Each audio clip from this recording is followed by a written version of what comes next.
Waluigi, yeah.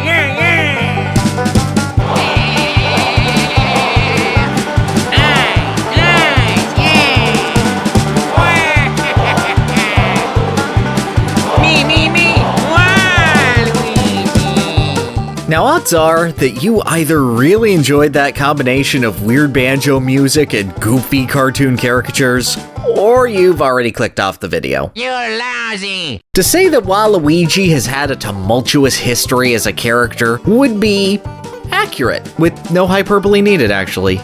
The slender Wario brother... Are we brothers? We never talk about it. Doesn't matter. ...has spent all of the 20-some years of his existence showing up in every single tennis match, golf tournament, kart race, Olympic game, death party, and whatever other odd event Mario hosts that his weird little genie shoes can carry him to. But always just as an option. One small part of a much larger cast. And yet, these days you'd be hard-pressed to not see him as one of Mario's most major players, in spite of his role not changing at all. Waluigi has one of the most passionate and vocal fan bases of any character in the entire Mario franchise. And while many would attribute that to being a funny meme character, or that it's ironic enjoyment, I don't find that the case. Waluigi has grown from a character who no one who made up the gaming zeitgeist at the time of his debut cared for, into a personality that people genuinely enjoy. And I think the story behind that, as we move further and further away from the time opinion on the Purple Plumber began to shift, to be important to tell. Waluigi may be a pathetic sap of a character, but he's our pathetic sap of a character. And we'll appreciate him no matter how much of a failure he is. Look, I'm a dance, I'm a sing, I'm so happy.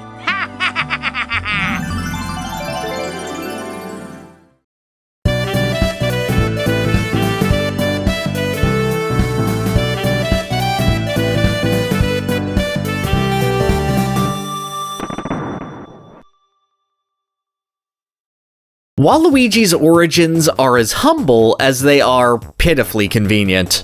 When making Mario Tennis for the Nintendo 64, developers Camelot were having a lot of fun with the roster.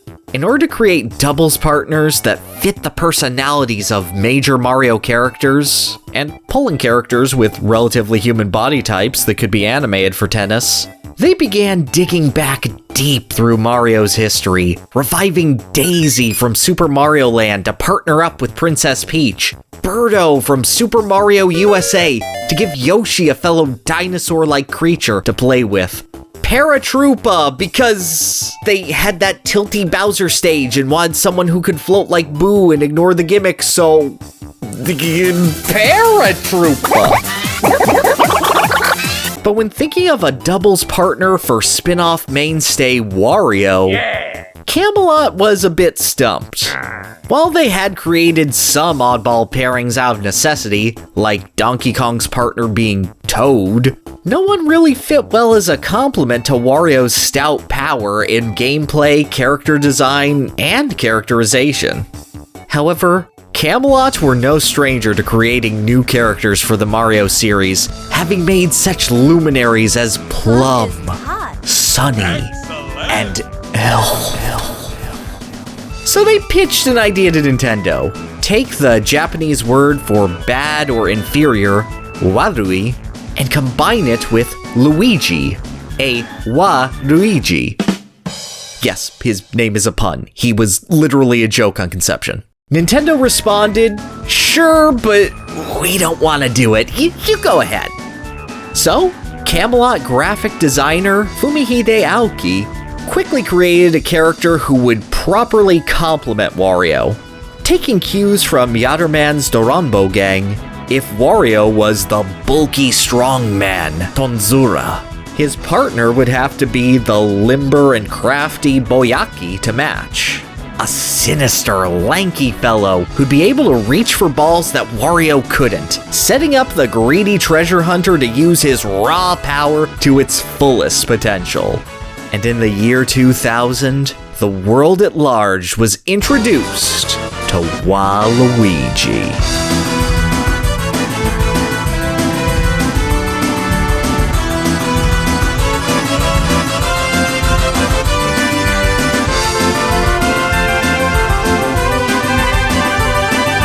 And everyone hated him. No. Okay, everyone is a bit of a stretch, but you wouldn't figure that much looking at his reception. If you weren't a Waluigi hater insecurely declaring him as Nintendo's second biggest mistake behind Tingle, you were generally indifferent to the guy's existence. And honestly, his initial portrayal has a lot to do with it. Nintendo Power decided to introduce the mean cheating machine to gamers by claiming that you could go to Waluigi.com to play his hit game, Waluigi's Toenail Clipping Party. Or that he's so bad, he steals Luigi's underwear and sells them on eBay. Oh. In a culture of video games trying to take themselves seriously, that kinda gross out weirdness wasn't endearing him to many. But more pointedly, Waluigi was criticized as a waste of space, a useless and lazy character who didn't need to exist, an annoying freak with a scratchy voice. Waluigi! They had a point. Oh. A tenuous and insecure point, since Waluigi is holding up, Mouser from appearing in spin-offs? But insofar as Waluigi being a character without substance, a small point nonetheless. Waluigi was made to be an exaggeration of and rival to Luigi. But at the time of Mario Tennis's release, Luigi wasn't really much of a character himself. There were some small differences in gameplay, like his floatier jump and his reduced traction in Lost levels, or his dash attack in Super Smash Bros., making him seem inherently more clumsy than his brother. But in a pre-Luigi's Mansion world, actual bits of characterization for Luigi were left to anime, TV shows, and comics, and hardly consistent between them. The cowardly, quiet, but ultimately brave little guy we've all come to know and love was relegated to appearances where he leads a parade? Likes machines, I guess? Hot damn, as they say. Isn't even in the game? Paper Mario would throw him a bone with some quiet envy of his brother, but Mario Tennis would come out before Paper Mario in every region. Luigi wasn't a sidekick to Mario growing from his hero's example, or a contrast to his brother's traits to highlight both of their strengths. Not yet, at least. Right now, he was just Mario's brother. He's just Luigi. I lost. Waluigi had to be the bad, evil form of nothing. So, there was Waluigi, with all the character traits of weird death glare when he gets a point in tennis, doesn't intimidate Luigi, Luigi not afraid. and plays tennis in a tennis game. Functional, but not well received by the gaming press, and not even made by Nintendo themselves. He could have been forgotten about as a weird novelty and put on the shelf with the Broodals, Koopa Kids, and Carltons of the world. But whether it be through pure luck or sheer stubbornness, Waluigi found himself in the perfect opportunity to stick around. Mario Party 3, released just a few months after Mario Tennis and developed from start to finish in less than a year, looked to add more playable characters to MP2's roster of 6. And hey, who's humanoid enough to work in every minigame without issue? Me. Not only that, but Mario Party 3 introduced a single-player story mode, where one character would have to prove themselves to the Millennium Star by defeating other characters who embodied traits like kindness, courage, and strength. However, Luigi was left without a trait to embody, simply taking the place of whoever the player chose as a filler challenger, so that Wario wouldn't have to fight Wario on who was wittier or whatever. And kind of inadvertently addressing Luigi's characterization woes. He wasn't strong enough as a character at this point to define any sort of positive aspect, but he could try for all of them and prove himself a real hero. I'm a gothic. And in the face of Luigi being the main protagonist, who should be the final major roadblock but Waluigi, crashing the party to steal the Mischief Star stamp and challenging the player to beat him on his own Death Trap Island.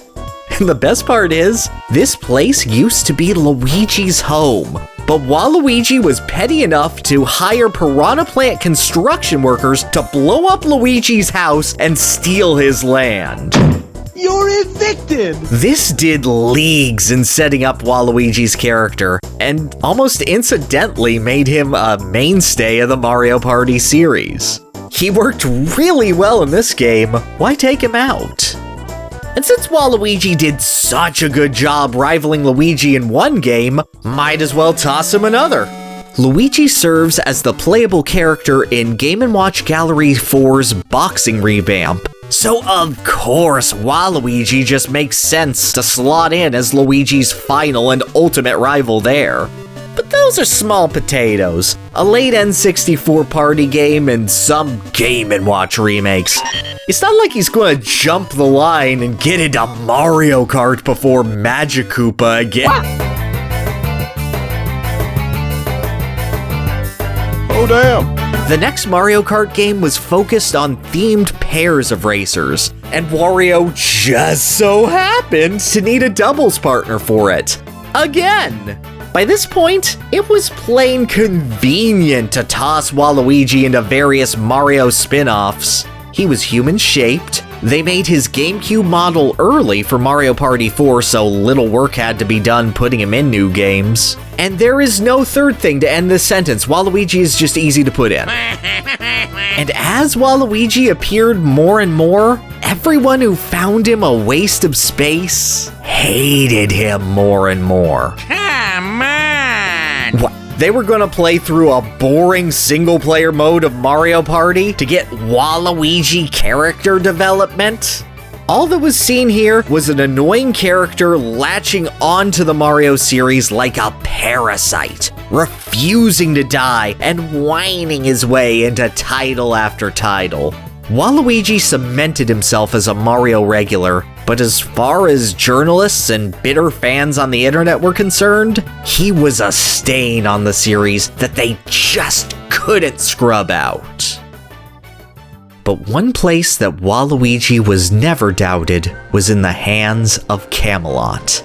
They loved their baby boy and wanted to flesh out his character more and more as games progressed. GameCube titles like Mario Golf Toadstool Tour and Mario Power Tennis would feature incredibly lengthy intro cinematics, showing Wario and Waluigi trying to bully and cheat their way into whatever sport they were tackling to absolutely pathetic results.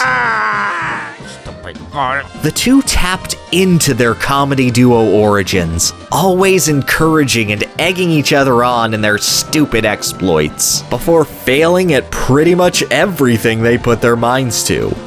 Charles Martinet, voice actor at the time for all 4 major plumbers in the Mario series, would begin fleshing out his vocal interpretation of Waluigi in these games, viewing the character through a lens of incredible self-pity, seeing himself as the one failure in a world where everything goes right for everyone else. Everybody cheating! All of Waluigi's super moves involve him twisting his body into various shapes or swimming through the air, breaking physics to accentuate his lanky form. Everything that was thrown at Waluigi made him into more and more of a comedy character. And it helped him complete what he'd been missing since the beginning, his contrast to Luigi. The man in green had embraced his Luigi's Mansion personality by this point, feeling a bit out of his league at times, but carrying a quiet confidence that, when push came to shove, let him achieve great things that he didn't find himself capable of. Good job, Luigi! While Luigi, then, was the opposite. A Luigi who boasted his false confidence to anyone who would listen, who would gladly cheat to win against superior competition, and whenever the pressure was on, would always crumble. Waluigi is what Luigi fears that he could look like. And he's actually pretty great at being that kind of loser. You might be getting better, but nobody cheats better than Waluigi! You got that? Different developers would continue to contribute to Waluigi's weird combined identity. Mario Superstar Baseball shows Waluigi's failures through gameplay. The lanky loser possessing the incredibly coveted laser beam ability that lets him launch the ball to home plate to prevent runners from scoring points. However, his throwing arm is naturally so weak that his laser is slower than several characters' regular throws, making the feeling of choking under pressure a part of his regular gameplay.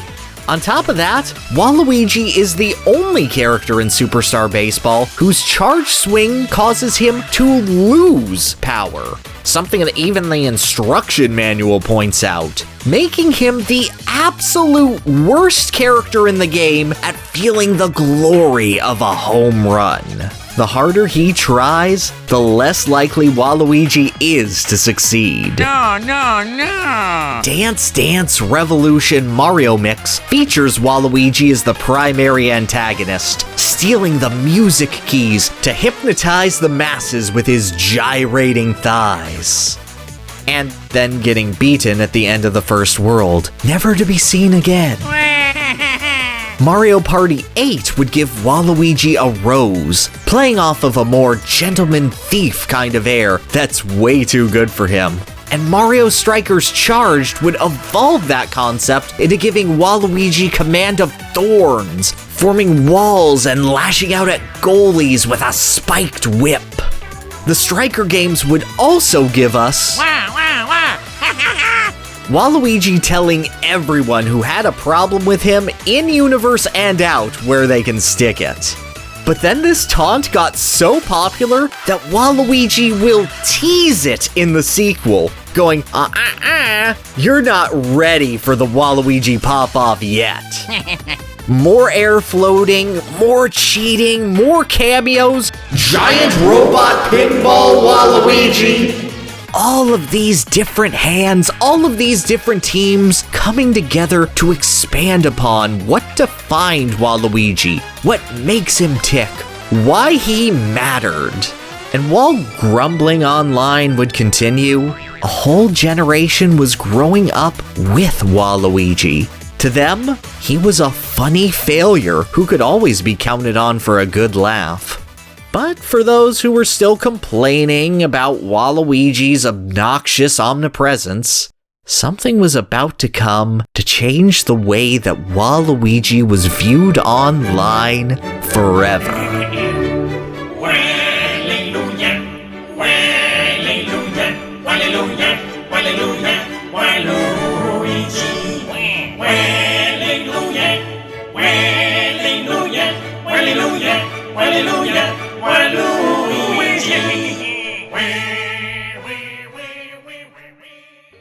In The Family was a Nintendo-themed webcomic that ran from May 2008 to October 2014. As we're more than a decade removed from the heyday of webcomics, social media having eaten up most people's desire to head to dedicated sites for content, let me say that webcomics were big up through the early 2010s. You couldn't wade your way through a message board without someone saying that they like swords or cast the spells that makes the peoples fall down. Loss became a meme entirely because of how poorly received the original Control-Alt-Delete comic was, and both the Child's Play charity and PAX were founded through the monumental success of Penny Arcade. It's even in the name and everything. These were parts of gaming culture that transcended and bridged individual communities. They're a real big deal to a degree that I can't possibly convey. So you know what? I asked a professional. Hello and wah! This is Matthew Taranto, creator of Brawl in the Family, and I have a sin to confess. That being that I'm the creator of Brawl in the Family, and I think I am at least partially responsible for the Waluigi mania that has gone on over the past several years. I was actually a pretty active member of the Nintendo general message board community. I had posted online on the IGN boards, and back in 2000, I remember Camelot had put up the Mario Tennis website and had introduced Waluigi as a new character for the Mario universe.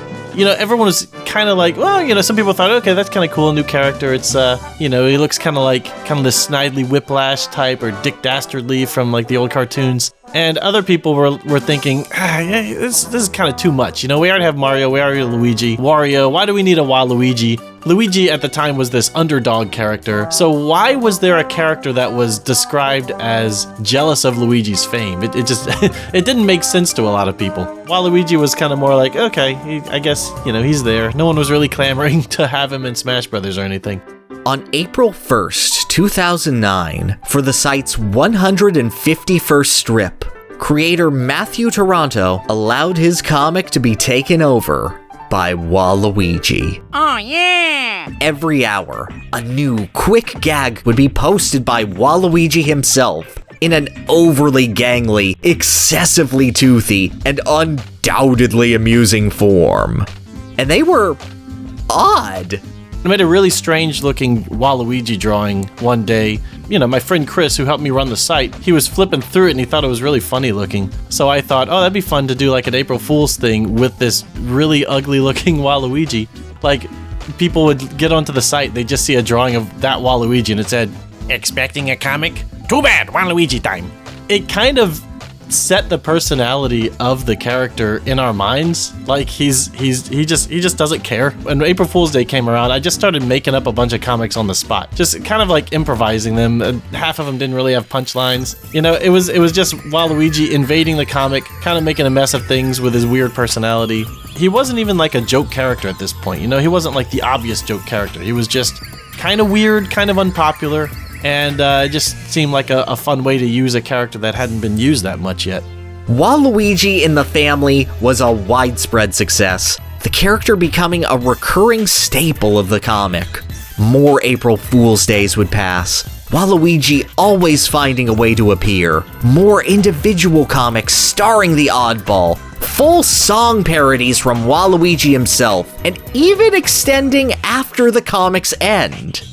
With this design, with this voice, with this catchphrase... Too bad, Waluigi time! Waluigi had something to rally behind. Something that fans of him could easily share around. Something that he could gain new fans from, because clearly this was making fun of him, and not actually appreciating him.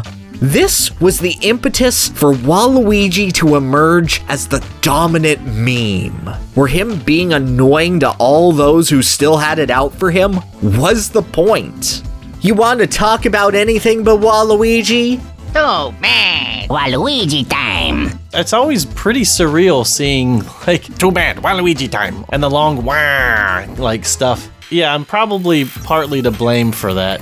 In fact, Nintendo actually did a Valentine's thing recently where they posted on Twitter these various Nintendo-themed Valentines, and Waluigi's was just something. It was something like roses are red, violets are blue, wah, and then it just kind of had the wah just go off the side.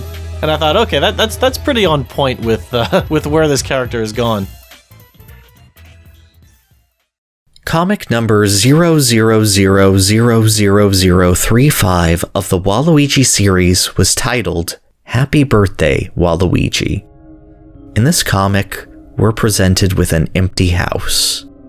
Deep purple lines, heavily shaded, depicting a birthday party with no guests. A clock on the wall ticking away, hours into the night. Waluigi is at home, sitting alone, wrapped in darkness, his dour mood obscuring his eyes or any expression except pure disappointment. Before an answering machine calls out, bringing color back to his world. It's from Daisy, the one friend he has that tolerates him, apologizing. that she can't make it to his birthday, but she hopes that everyone is having a good time at the party. And as the phone hangs up, the color drains out of Waluigi's world again, and he continues to sit, crying at his pitiful state, incapable of sincerely being around any one person. This comic, above all others, plays with how Waluigi has grown. We might laugh at Waluigi's antics, dismiss him out of hand as a weird waste of space, but whether we laugh with, at, or in spite of him, we are laughing. At some point, even if something is a meme, it becomes a part of everyone repeating it, and that appreciation becomes sincere. To this day, Taranto is still releasing parody covers of Waluigi songs, some of them reaching into the millions of views. Many viewers nostalgic for the days of Brawl in the Family, where Waluigi was this fun meme to shove everywhere. The kids who grew up with this massive failure started to appreciate Martinet's performance, Camelot's portrayal, Namco and Square and Sega and Hudson and Next Level Games continuing to expand upon his character. There was even outcry and disappointment that Waluigi wasn't included in Mario Kart 7. To date, the only major spin-off outing the guys missed since, Mario Kart Arcade GP in 2005? With time, most of the hatred for Waluigi shifted into appreciation. At first mimetic, but steadily changing into a genuine admiration for the character. People love sad sacks who nothing goes right for, and fan projects, fan videos, fan support celebrating what the Eternal Nobody stood for came out in droves. It's kind of similar to back in like the GameCube era. Luigi had a lot of fans. He was kind of the underdog, and he wasn't in Mario 64, and he wasn't in these other games. He was sort of like, the dark horse character that people are like, oh, we want more Luigi. And now, Luigi, had his whole year of Luigi. He's been showing up in most of the Mario games as a playable character. And now Waluigi is kind of like, he's got that original Luigi underdog status, but with this grimy layer of weirdness on top. I think Waluigi's got plenty of personality and a lot of untapped potential for being in games. For years, Waluigi has been an incredibly requested character to join the fight in Super Smash Bros. And though Masahiro Sakurai was reported to say that Waluigi was withheld because the love for the character was, quote, insincere, that ain't true. Not just because Sakurai never actually said that and people on the internet make things up and take jokes way too seriously. What the? But because there is a sincerity to Waluigi's fan base. It's just one that happens to be best shown through memes, exaggeration, and overacting. All things that Waluigi himself would approve of.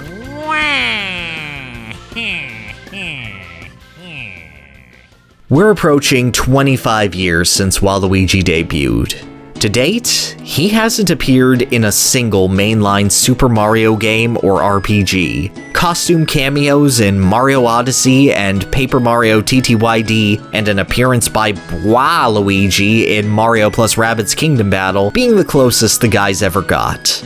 In that sense, Waluigi could be considered just as useless as his detractors said, an eternal bench warmer destined for failure. But a genuine fan base has emerged for this loser, from legions of people who didn't see him with hateful eyes on his debut, with developers who gave him a chance in spite of his reception and gave him little bits of character to let him shine. From fans who grew up with him, fans who turned him into memes, and then fans of those memes where ironic appreciation turned into actual care and affection. And while that might be obvious, I think that's really important. I always liked Waluigi, my go-to on the rare occasions where I wanted to dabble with someone who wasn't Donkey Kong. Good choice. But the moment I got online to talk about him, that character felt universally hated. the internet was a lot smaller, opinions were a lot more cleanly drawn in the sand, and it was just kind of a fact that Waluigi was a bad character. Yet the more I dug to find examples of that for this video, I realized how hard it was to actually source examples of people hating him. Waluigi #1! What was once a fact had eroded rapidly into a few scant preserved articles, while this new generation shouting, "Too bad! Waluigi time!" and wanting him in Smash and saying how good he looks in his little golf suit and being hyped whenever he pulls out a rose was in much fuller force. And that isn't something that just extends to the funny purple disappointment. There are a lot of things that have gone around as universally hated, from the GameCube to Pokemon, dubs of anime to almost any 3D Sonic game, John Cena to Cyberpunk 2077. I'm sure there are a lot more examples from stuff I don't directly look at, but eventually, everything will come around to being appreciated and celebrated by those who experienced it with a less cynical outlook. And as long as the work doesn't hurt anybody, I think that's a good thing. Waluigi feels like the poster child of this to me. A character built on less than nothing, hated for being nothing, the butt of a joke that no one wanted to tell on arrival, turning into a character built up by those who wanted to care about him until he became so omnipresent that the idea of removing him became laughable. Waluigi's popularity is a culmination of effort, in spite of adversity, of different teams and fans adding what made the character, well, a character over the years. And proof that even the most worthless, pathetic, easily dismissed creations can become things worth truly treasuring. In time, fans of these creative works, of underdogs, of Waluigi, will come together to show the world how to design for appreciation. I'm a living legend! Thank you again so much to Matthew Taranto for his help and insight. What you working on? So if you'd like to see more of my stuff, I did a book about Nintendo history with Howard Phillips. It's called Game Master Classified. I did a music adventure game on the Switch called Tadpole Trouble Encore, and I'm currently doing music and original songs about Nintendo games. It's called BitMusical, and you can find it on Patreon or on YouTube. Every now and then I still sing a cover of a beloved song in the Waluigi voice. Waluigi time! Waluigi time! Oh yeah! I know you let me down. You cheated me in my prime. I thought that I was loved by no one else. But now, through all the hurt and pain, it's high time that I should shine. 'Cause you all love me more than anything. So much sadness in my heart. Ask by 1 million or 2 to end it all and leave forever. What's done is done, it seems a crime. They stopped my Waluigi time. I'll never cheat again, my war is ending. Too bad, it's Waluigi time. 'Cause now the glory's all mine. Can't live without the trust from those you love. Okay, I can't forget the past. You can't break this gangly stride, but the lack of games is killing me inside. Oh, I love the claps. Yes, yes. Clap for me. It's all amounts to nothing. I'm still just Waluigi, Waluigi, Waluigi. My story runs like nothing. They just keep letting me Waluigi, Waaaa. In my heart of hearts, I know whose fault this is time and again. I blame Luigi. Luigi takes all that matters in my way.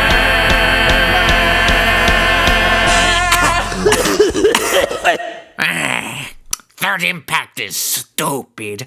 My robot is my mom, and my girlfriend turns everyone into orange juice. Loser.